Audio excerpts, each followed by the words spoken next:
Want to keep up with the latest developments in nutrition research? Nothing beats curating your own information gathering network from a variety of credible sources. But where to start? If you want to keep up with breaking nutrition research like a boss, then this podcast is for you.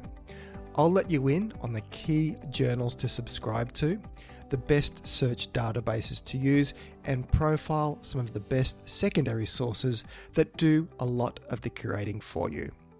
Welcome to the Thinking Nutrition Podcast. My name is Tim Crow, and I'm a career researcher, educator, and science communicator, with most of this spent in the field of nutrition. How do you make sense of so much conflicting information in the field of nutrition? While I don't profess to have all the answers in an area that is continually changing as research changes, you can count on what is covered in this podcast to be based on the whole field of nutrition science, not just selective areas that support a particular way of thinking. And this podcast will always be free from any commercial product tie-ins, endorsements, or advertisements. Just credible nutrition science presented in plain and simple language, and then translating this into what it means for your health. So, on with today's show. Nutrition is an ever-growing and developing science, and while the pace of that growth can be rapid, it is rare that a single research paper ever overturns everything that has gone before it and causes an about-face and change in direction. But as the research base grows, you'll be well served in forming your own understanding of a field of interest by keeping abreast of developing research. If you caught my podcast last week, I ran a masterclass on how to decipher a research paper. So this week is all about finding and keeping up to date with that research. The best place to start is right at the source, that is, peer-reviewed journals. There are over 100 dedicated nutrition journals, as well as thousands of medical and health specialty journals, so it can be overwhelming.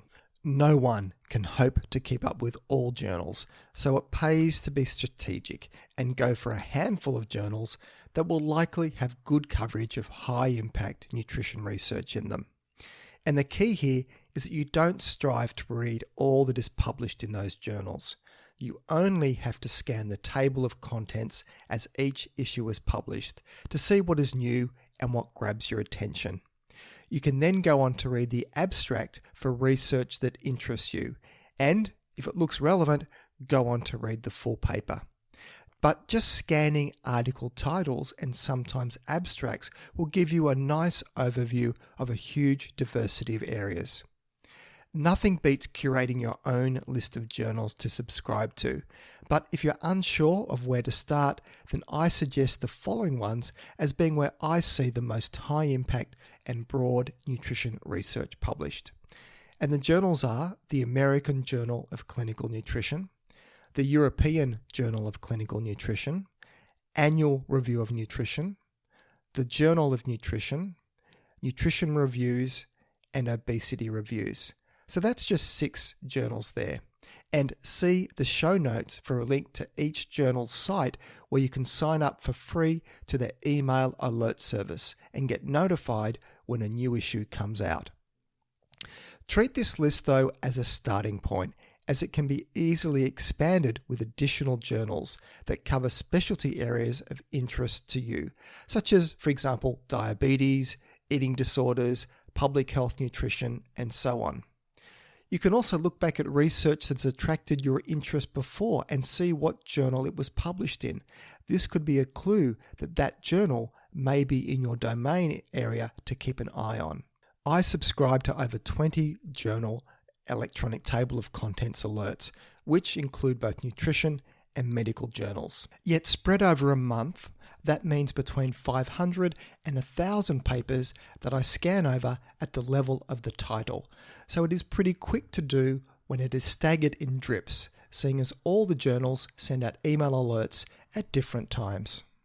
And from there, I probably only go on to look at the abstract of maybe 20 to 30 of the papers. And after that, only a small handful again of reading the papers in full. So hopefully that puts your mind at ease that you don't need to be reading every single bit of research you come across. Just looking over titles helps to keep your finger on the pulse of what is happening in nutrition research. So that's journal scanning done.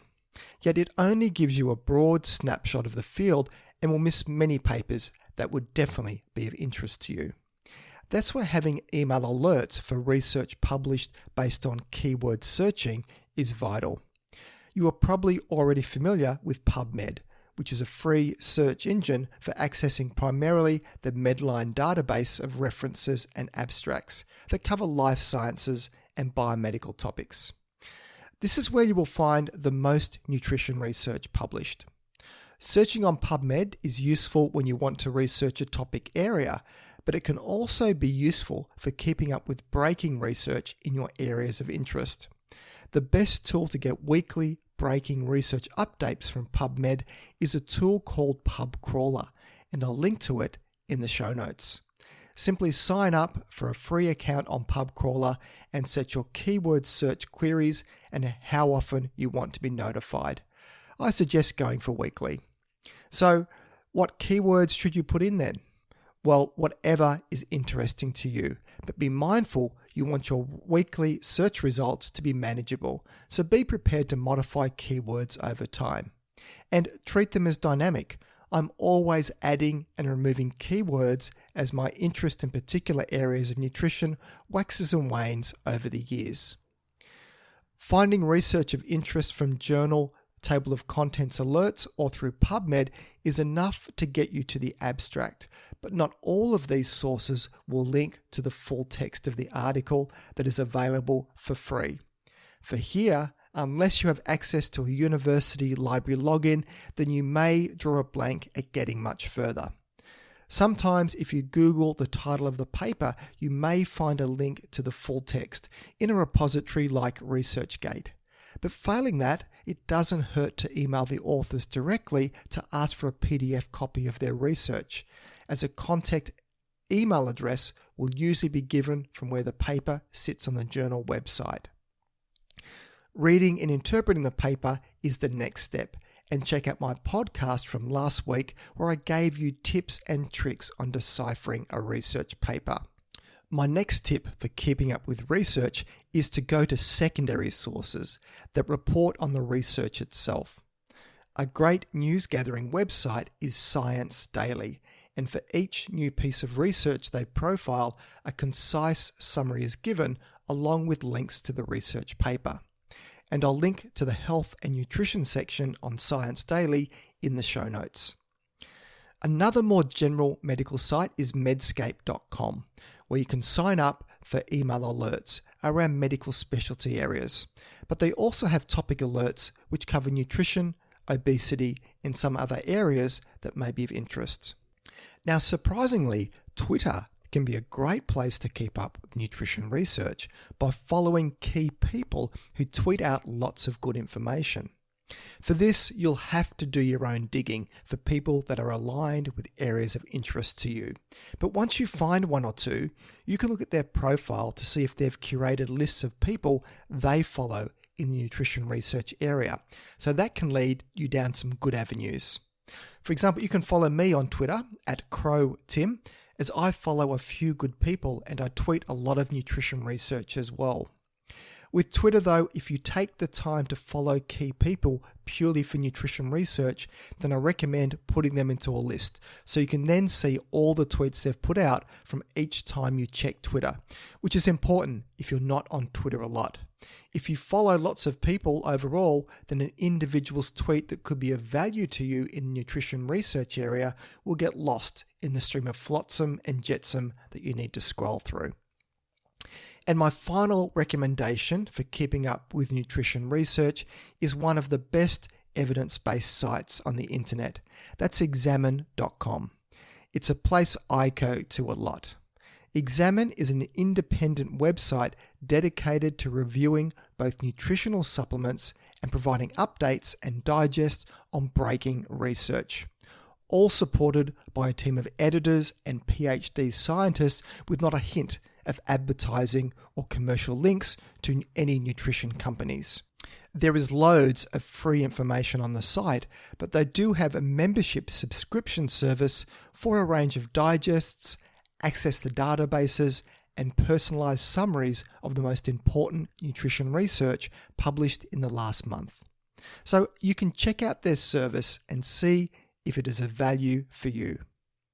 And to finish off, there is always your social media networks in following key people who profile current research in their channels. And I unashamedly put my hand up here as being one of those in what I put out on my Thinking Nutrition Facebook page and even through this podcast, which is a really nice segue into my research wrap-up segment where I profile a study that has grabbed my attention during the week.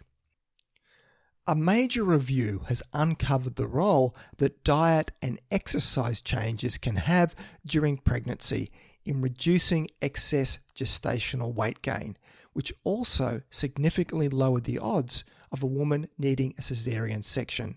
Some backstory here. Having excess weight at the start of a pregnancy is an issue now faced by over half of all women of childbearing age worldwide.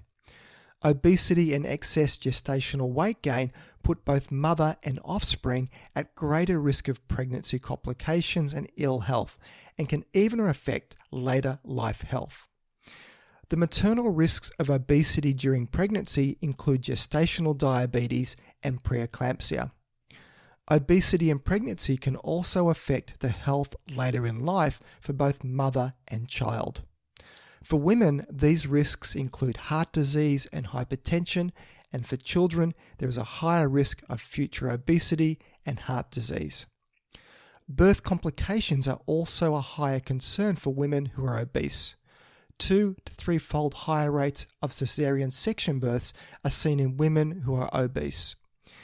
Intervention programs based on diet or physical activity have a potential in preventing adverse pregnancy outcomes. How strong the benefits of such programs are has been synthesized into a major review of randomized controlled trials of direct lifestyle intervention programs in pregnancy. Collectively, information on more than 12,500 women from 36 separate studies could be collated to look at how well diet and exercise programs fared in reducing weight gain and, importantly, adverse pregnancy outcomes. And I'll link to the study in the show notes. The strongest benefits of lifestyle programs were seen on rates of caesarean section delivery and the risk of developing gestational diabetes. Rates of caesarean section birth fell by 10% when there was a successful intervention, while a healthy lifestyle also reduced a woman's risk of developing diabetes during pregnancy by almost a quarter. There was a small fall in excess weight gained during pregnancy with lifestyle programs, and this weight benefit was consistently observed irrespective of maternal body mass index, age, ethnicity, or pre-existing medical conditions. With so many studies in the review, they all varied in the type of intervention used, but a common theme of a healthy diet was one that encouraged eating more fiber, fish and olive oil, and cutting out sugary drinks. For exercise interventions, it was stationary bike riding, swimming, dancing, and toning type exercises that were the cornerstone of programs.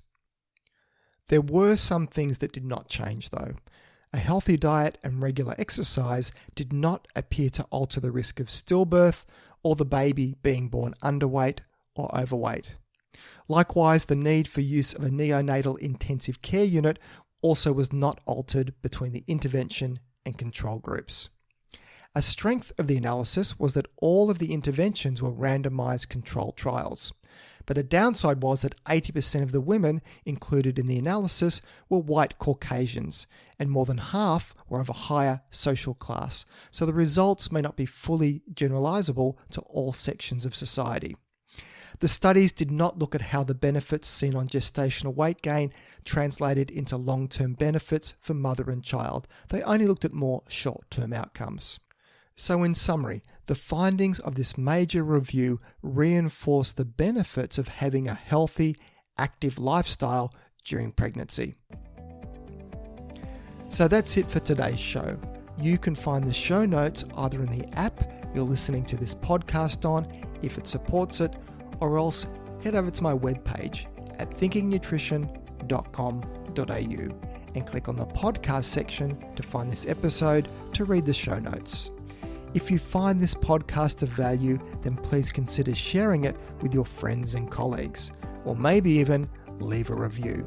This all helps increase the ranking and reach of the podcast, which means a big win for credible, evidence-based nutrition messages while helping to dilute out the crazy and making the world a slightly less confusing place.